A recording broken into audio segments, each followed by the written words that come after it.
Well, tonight I was going to do the parable on the 10 minas, or I think in some translations it has pounds. In Luke 19, starting in verse 11 is where we'll start reading. This one is very similar to the parable of the talents in some ways, but completely different in other ways. They are two separate occasions. Some people try to combine them, but they're not really combinable. Other than there are some truths in both of them that are the same. But in Luke 19, we're going to start in verse 11. This is at the time that Jesus is heading to Jerusalem from Jericho. He's going up to Jerusalem. He's just passed through the town where Zacchaeus was. And he's talked with Zacchaeus. And he has people following him towards Jerusalem. Remember, once he enters Jerusalem, basically it's a done deal. He is not going to leave there until he is crucified. So, as he's going, the Jews, of course, are thinking that he is going there to set up an earthly kingdom. And that's what he has been trying to tell them, that it is not going to happen this way. But so as we read this, keep that in mind, that that's kind of the background of it, that he is heading basically to Jerusalem to be betrayed, to be crucified, and his earthly ministry is coming to a close pretty quickly. Starting in verse 11 of Luke 19. While they were listening to this, he went on to tell them a parable, because he was near Jerusalem, and the people thought that the kingdom of God was going to appear at once. He said, "A man of noble birth went to a distant country to have himself appointed king, and then to return. So he called 10 of his servants and gave them 10 minas. 'Put this money to work,' he said, 'until I come back.' But his subjects hated him and sent a delegation after him to say, 'We don't want this man to be our king.' He was made king, however, and returned home. Then he sent for the servants to whom he had given the money, in order to find out what they had gained with it. The first one came and said, 'Sir, your minas has earned 10 more.' 'Well done, my good servant,' his master replied. 'Because you have been trustworthy in a very small matter, take charge of 10 cities.' The second came and said, 'Sir, your mina has earned 5 more.' His master answered, 'You take charge of 5 cities.' Then another servant came and said, 'Sir, here is your mina. I have kept it laid away in a piece of cloth. I was afraid of you because you are a hard man. You take out what you did not put in and reap what you did not sow.' His master replied, 'I will judge you by your own words, you wicked servant. You knew, did you, that I am a hard man, taking out what I did not put in and reaping what I did not sow? Why then didn't you put my money on deposit, so that when I came back, I could have collected it with interest?' Then he said to those standing by, 'Take his mina away from him and give it to one who has 10 minas.' 'Sir,' they replied, 'he already has 10. He replied, 'I tell you that to everyone who has, more will be given. But as for the one who has nothing, even that he has will be taken away. But those enemies of mine who did not want me to be king over them, bring them here and kill them in front of me.'" Very similar to the one that talked about the talents. A man gave his servants, 3 servants, talents. This one here, though, starts off a little different. This was a man of nobility. And he's going away to be crowned king. Some say that a lot of times Jesus would do parables that were related to something that people could understand. A lot of the parable, like the parable of the sower, A lot of farmers, they knew what it was to sow, how to break ground, how to plow, things like that. This one, they say, possibly could have been related to the time in Herod's reign when his sons, that's how they were appointed kings, that they would go to Rome, and Rome would appoint them kings. And Herod, his son, basically, I forget when it was, in 4 BC, went to basically get himself crowned king and come back. And of course the Jews did not like Herod, and they sent a delegation and said, no, don't grant him kingship. And it didn't work. Rome granted him kingship. It could be a possibility, because it's not for sure. But it could be a possibility because the Jews would have known about this as far as history goes. They could have related this to that. But what is it being related to, more than likely, in this instant where he is headed to Jerusalem to be crucified? The rejection of Jesus. Exactly. Exactly. He knows what's coming. And he's telling them in a parable, this is what's going to happen. There is going to be people that do not want me here. They don't want me king. What did the Pharisees say about Jesus? That he wasn't the Son of God, that he's blaspheming, he's calling himself God. And that isn't what they wanted, was it? And the other Jews, disciples, what were they wanting? A physical king. One physically to go upon a throne and say, okay, Rome, we're done with you. We are taking over. But neither one of them were right, were they?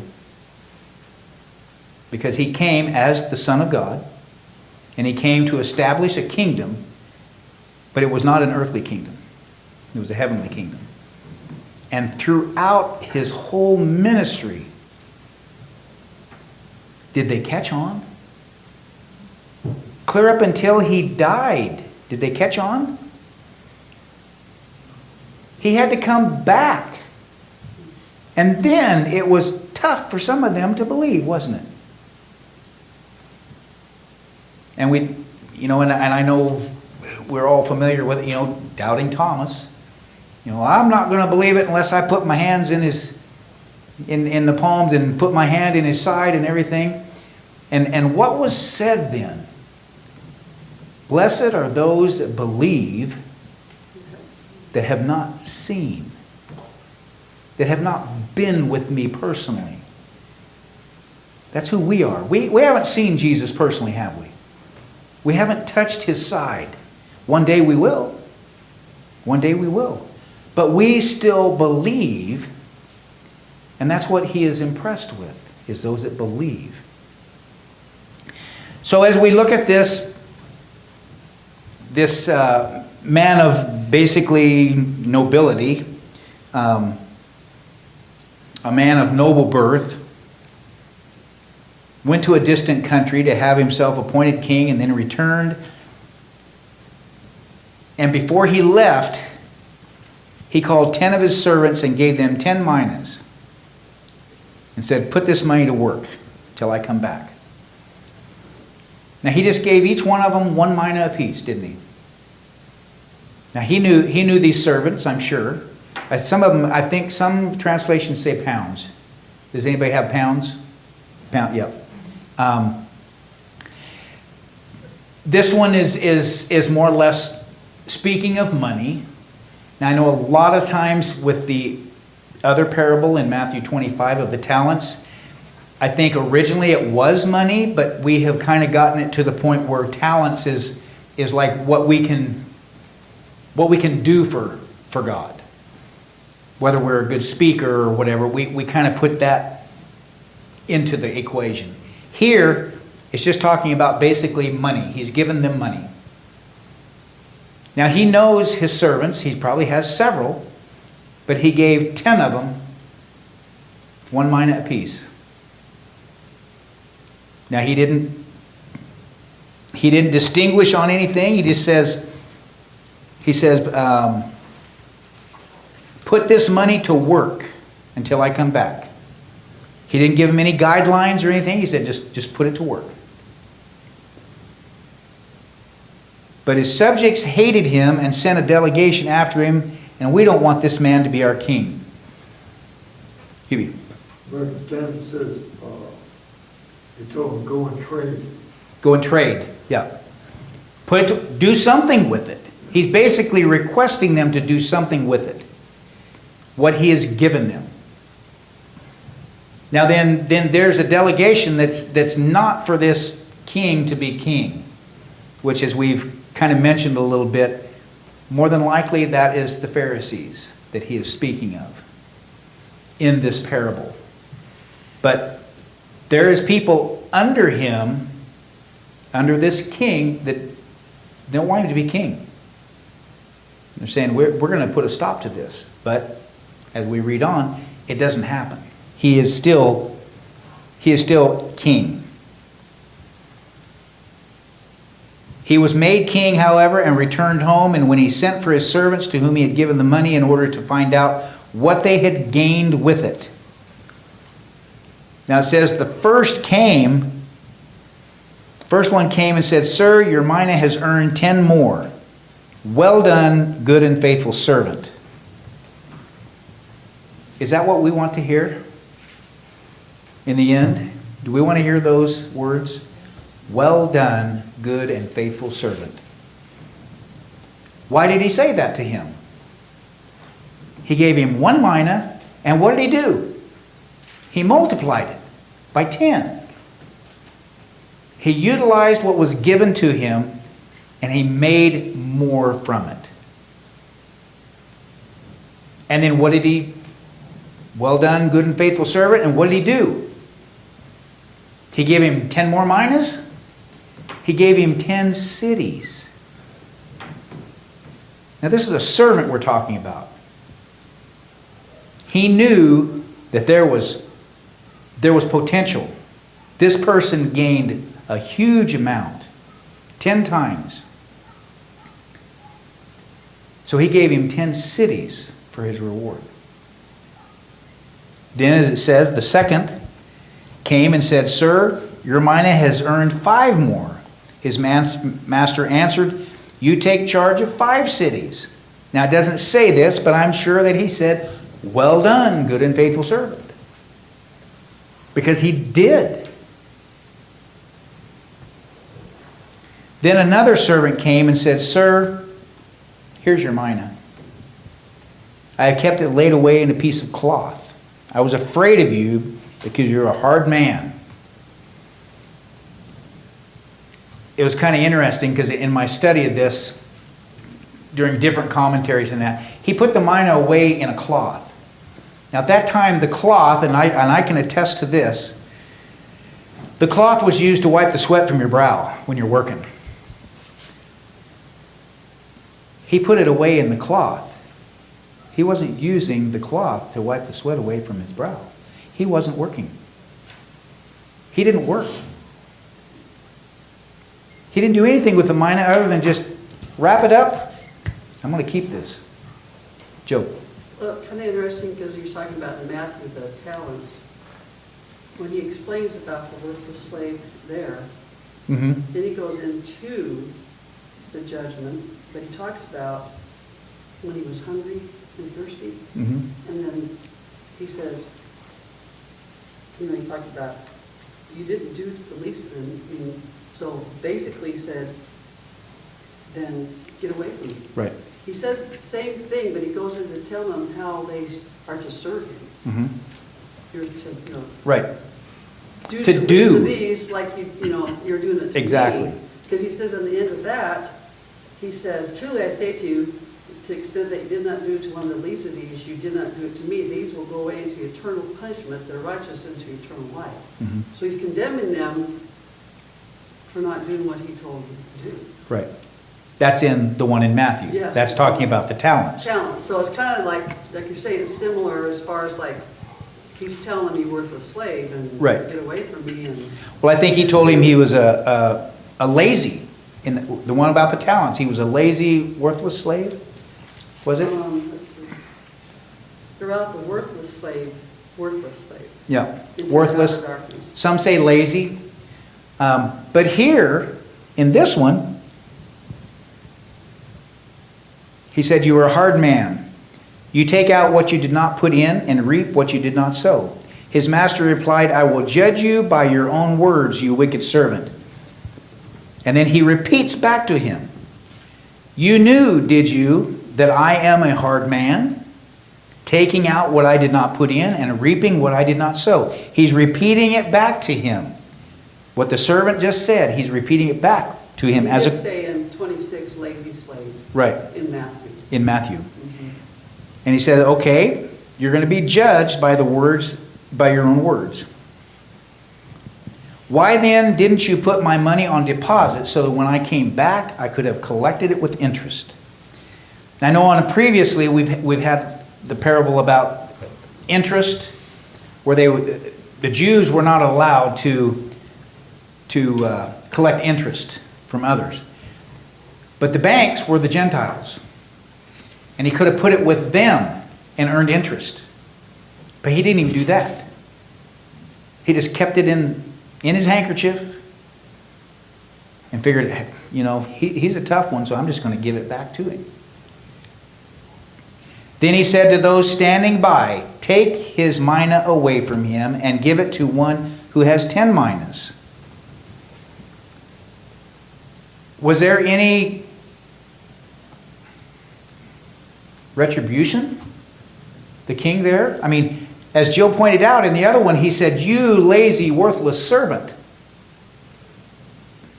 Didn't say that here, did he? He's not pleased with him because he didn't draw any interest. He didn't utilize what the king had given him. Then he said to those standing by, take his mina away from him and give it to one who has 10 minas. Sir, they said, he already has 10. He replied, I tell you that to everyone who has, more will be given. But as for the one who has nothing, even what he has will be taken away. But those enemies of mine who did not want me to be king over them, bring them here and kill them in front of me. So the ones that got judgment were which ones? The ones that didn't want him to be king. The servants, there was 2 of them that made profit for the king, and 1 of them that didn't do anything with it. But they were still his servants, weren't they? That tells me we are his servants, aren't we? We are given something to do.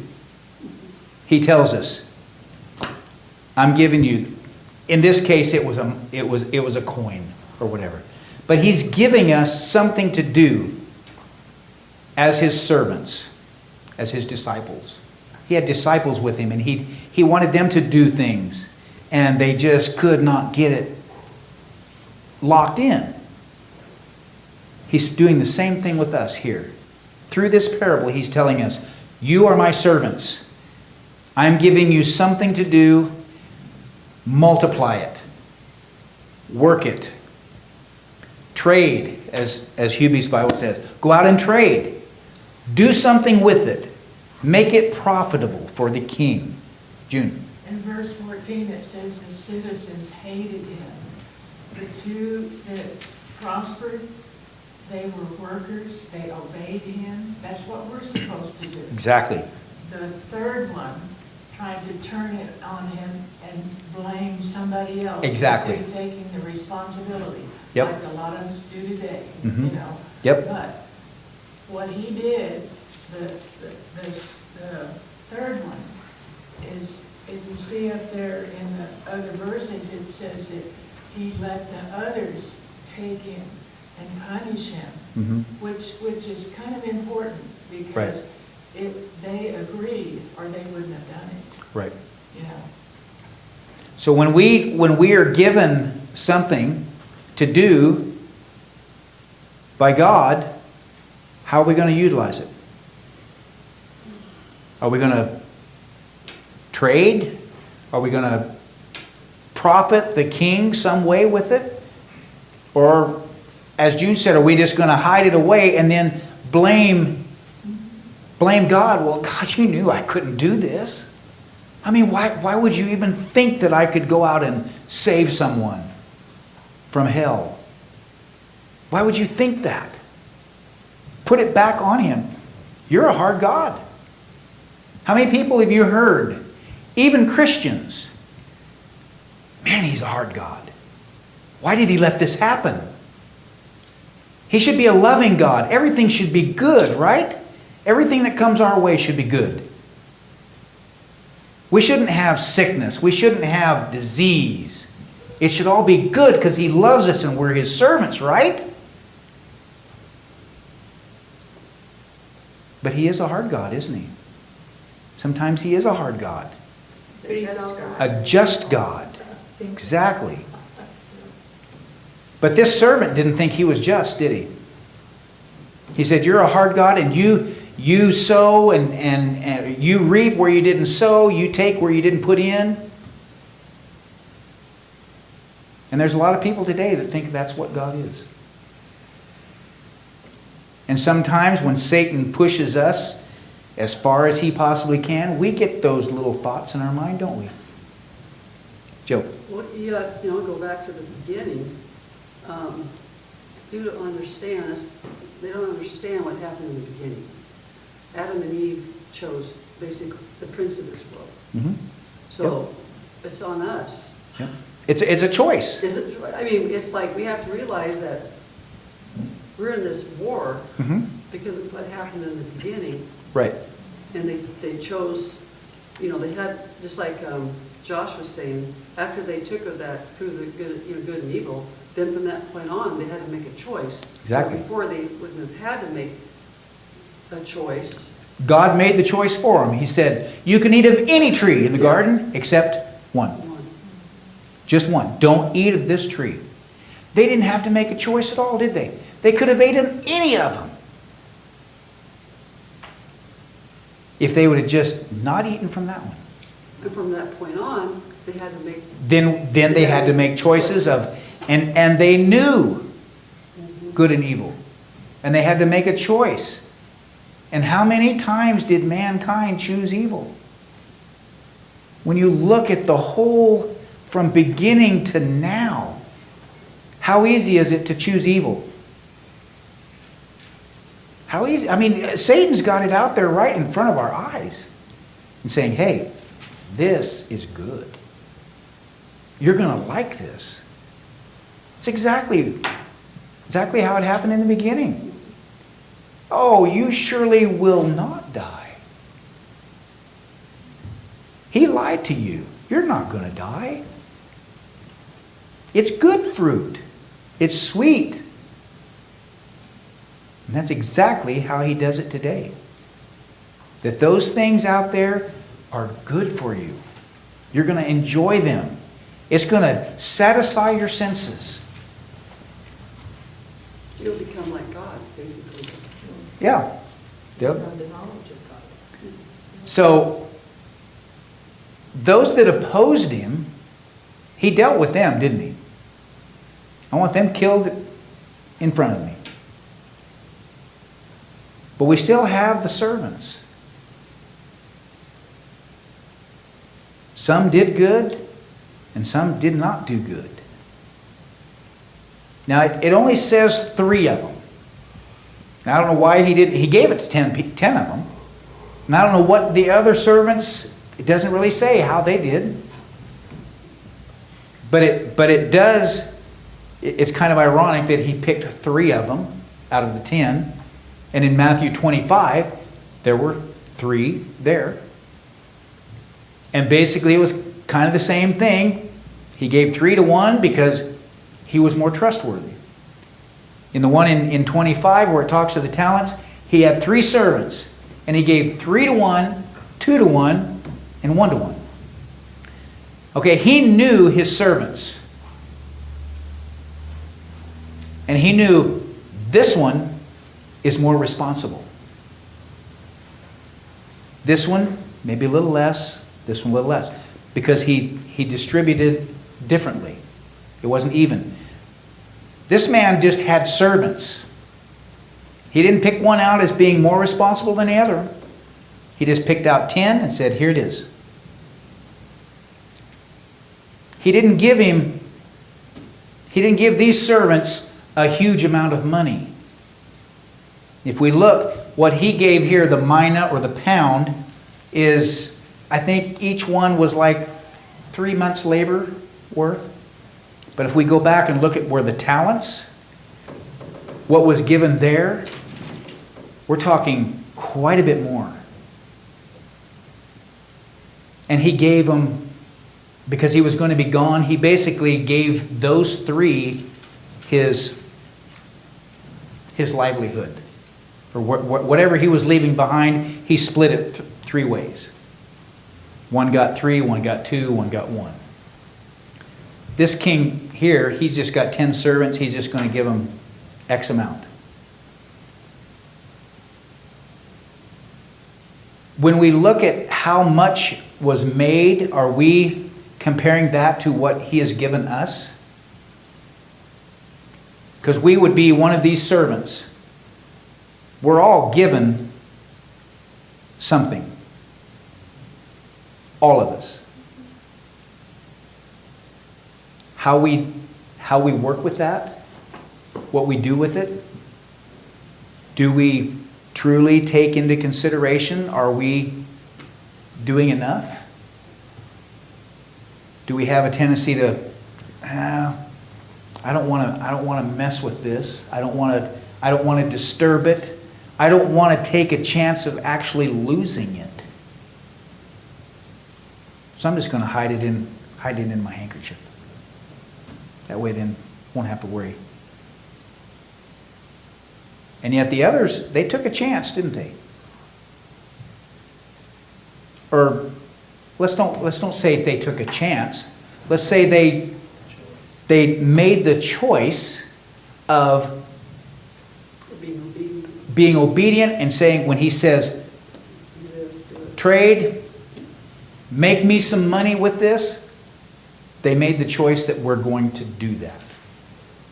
No matter how hard he was, maybe they had the same thoughts. Maybe they thought, yeah, he's a hard man, but you know what? He gave me this, and I'm going to do my best to make money for him.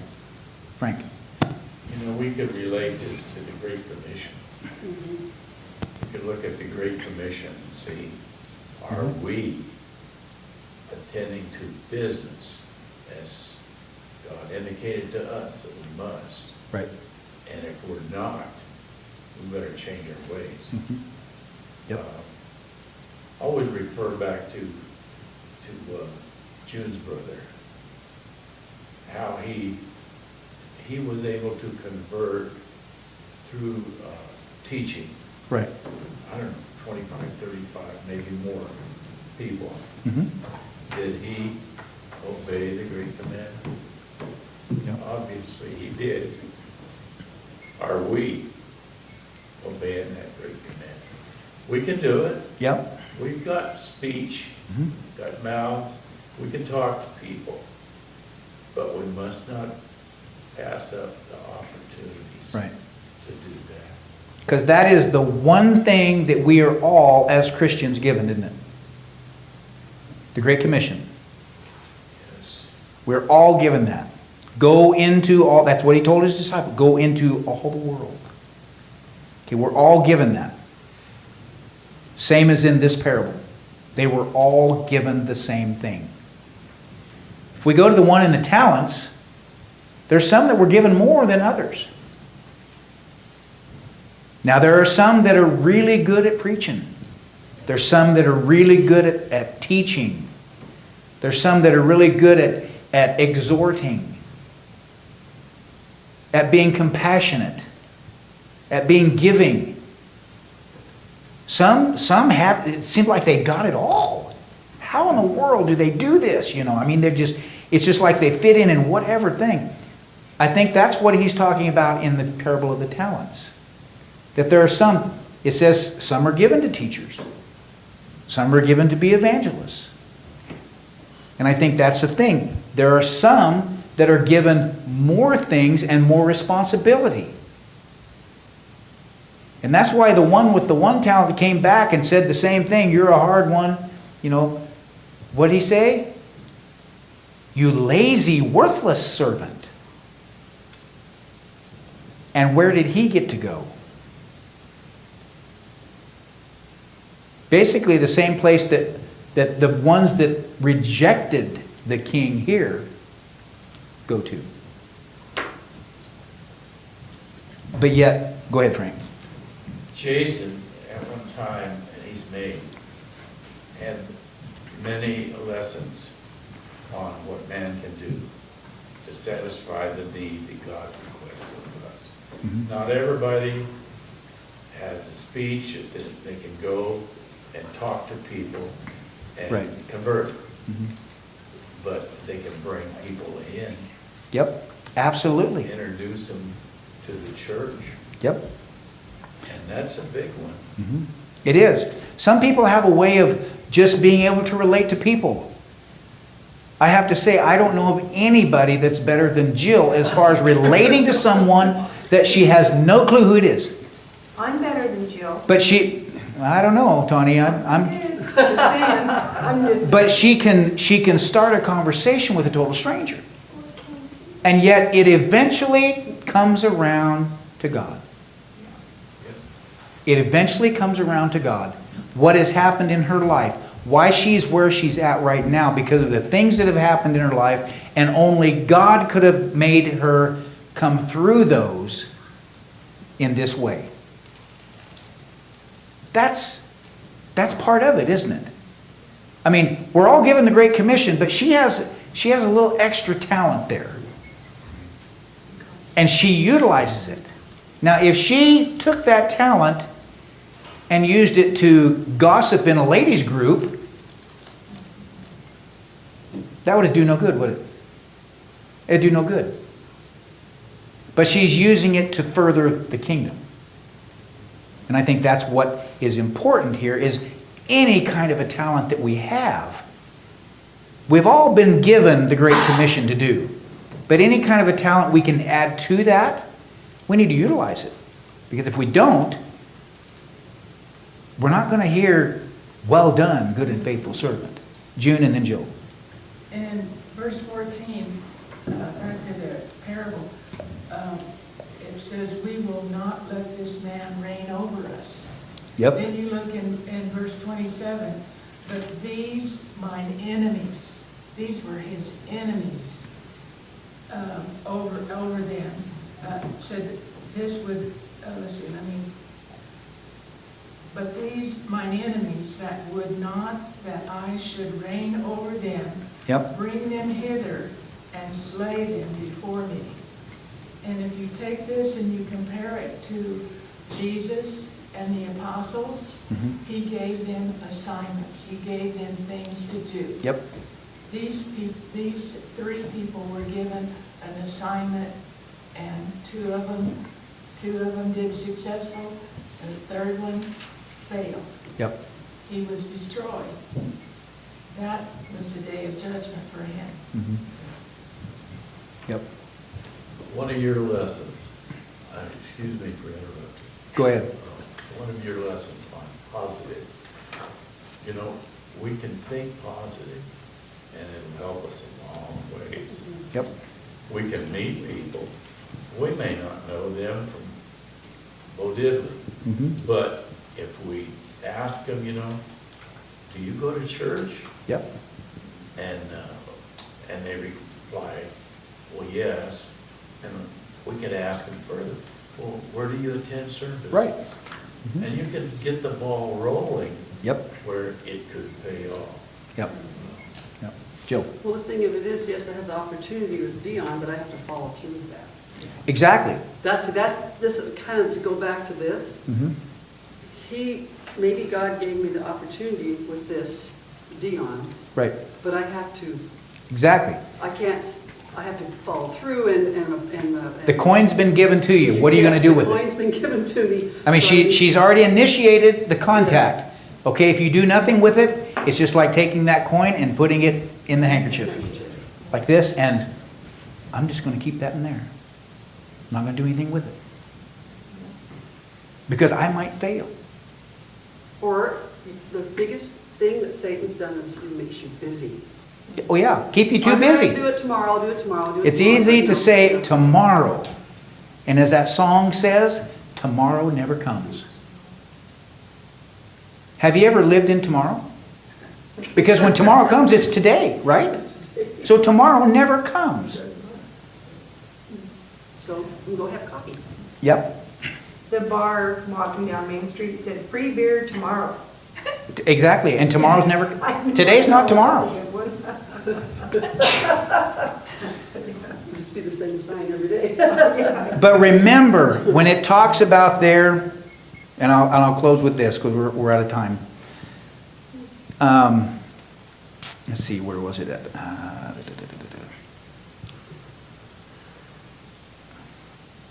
But those enemies of mine, the ones that did not want him to be king, they rejected him as king.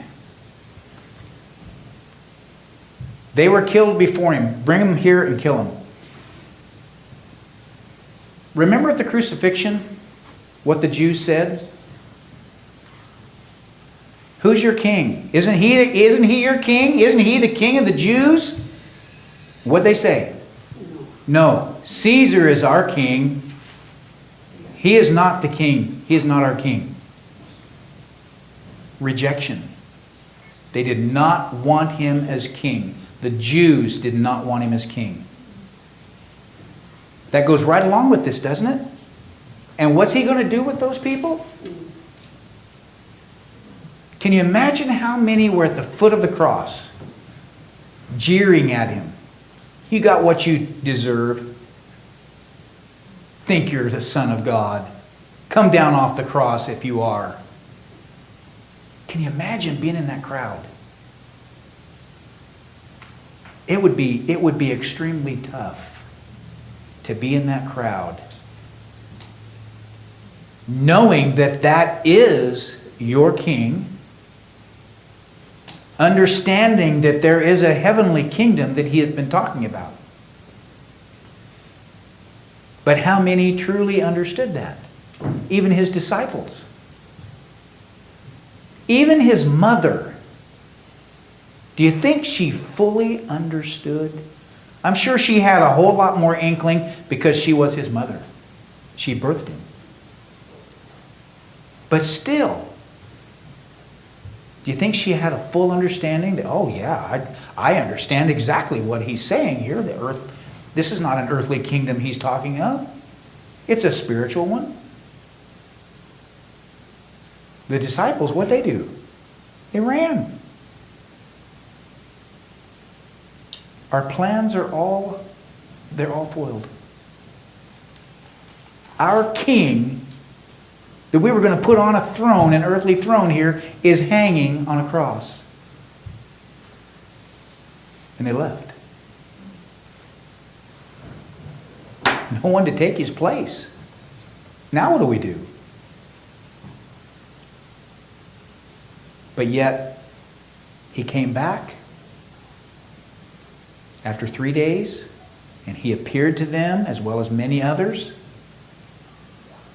Take heart. A helper is going to come and help you. And on the day of Pentecost, the Holy Spirit came upon them.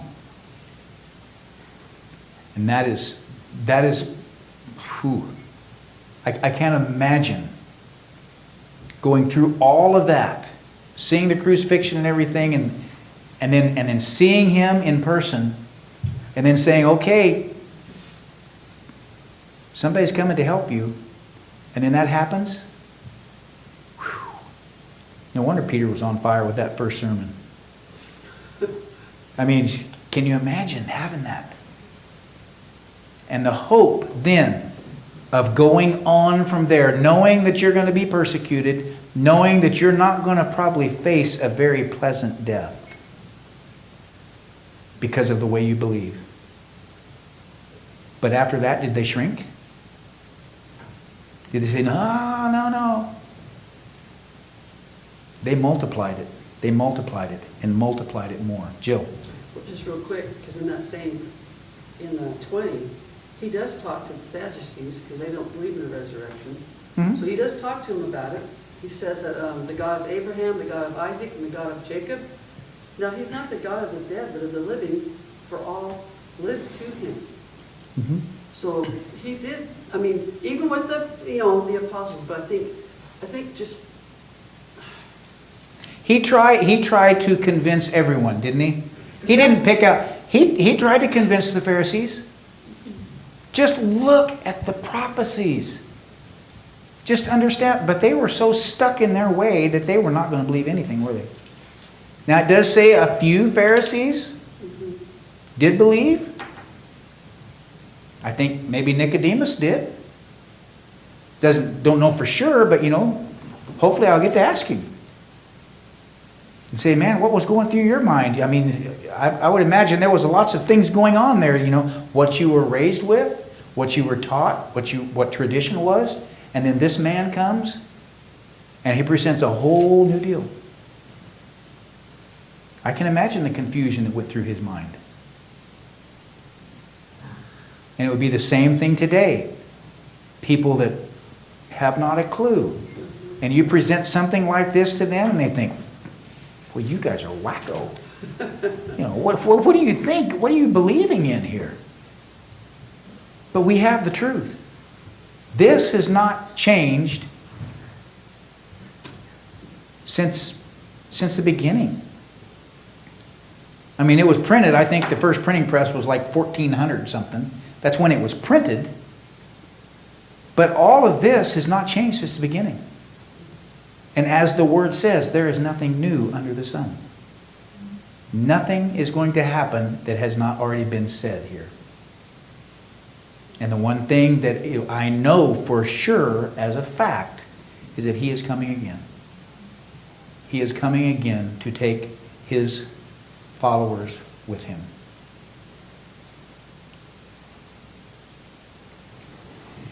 If there's anyone that has a need tonight, I think pretty much everyone here is a Christian that I know of. Been baptized into him and has put on him in scriptural baptism. But if there is any other need that needs to be known, let us stand as we sing number 947.